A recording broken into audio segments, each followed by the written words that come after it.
working the polls at the recent primary election here in Chicago, I had a chance to catch up on all the latest conspiracy news from the fellow poll workers and our voters. The most prominent conspiracy theory out there right now is the one about Princess Kate. Apparently, she's been missing since December 25th. And there's a few different hypotheses about what happened to her. Everyone likes to get away, but nobody wants to go missing, especially when you're in the public eye. They tell us everything is just a big conspiracy and that we're all crazy for believing in it. But what's the larger picture we gather from all of it? Perhaps it's not so much a conspiracy as it is perpetrating a fraud. We're all trying to exact a transaction of happiness in our physical reality instead of leaning into the happiness which is always right next to us, but separated from all of our longing for it. It's kind of like going missing right before your eyes. Welcome.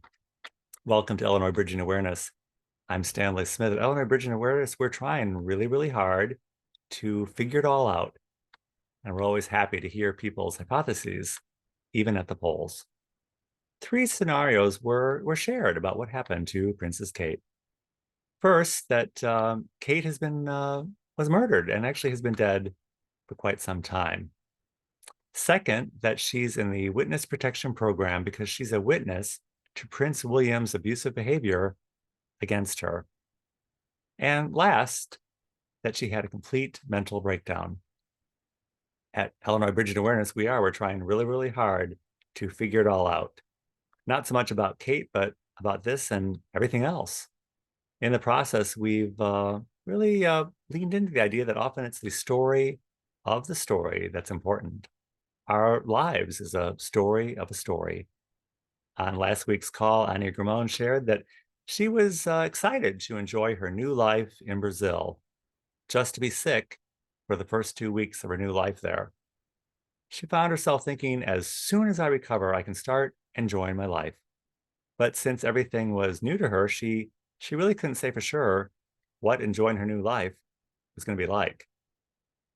We're all waiting and hoping for someday and somewhere. We're trying to find a net gain result from the transactions in this physical world to equal the someday, somewhere experience of happiness, which is always right next to us.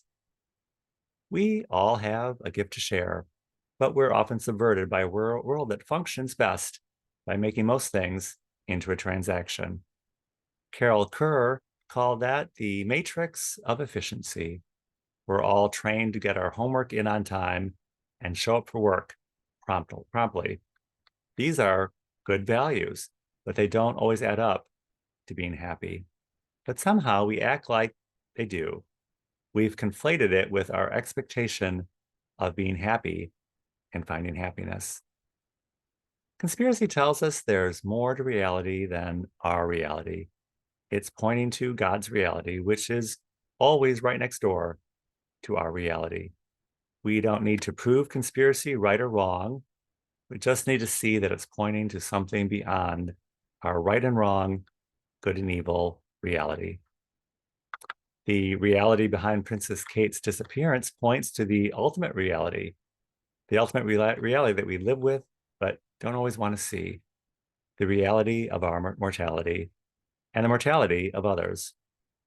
We have the opportunity of appreciating ourselves and each other, seeing ourselves and seeing others, seeing everyone as valuable beyond any net gain. It's easy to see Kate as a lovely person, but it's even easier to make her into the commodity of a missing person. We can do better than that by leaning into the lovely person part. And we can do that until we meet again. Don't know where, don't know when, but we will meet again some sunny day. It's the best kind of conspiracy we can believe in. If you would like to join us at Illinois Bridging Awareness, the Saturday call is every Saturday at 9 a.m. Central Time on Zoom. I will include my email in the description of this video. I'll be happy to send you an invitation. and I look forward to seeing you very, very soon.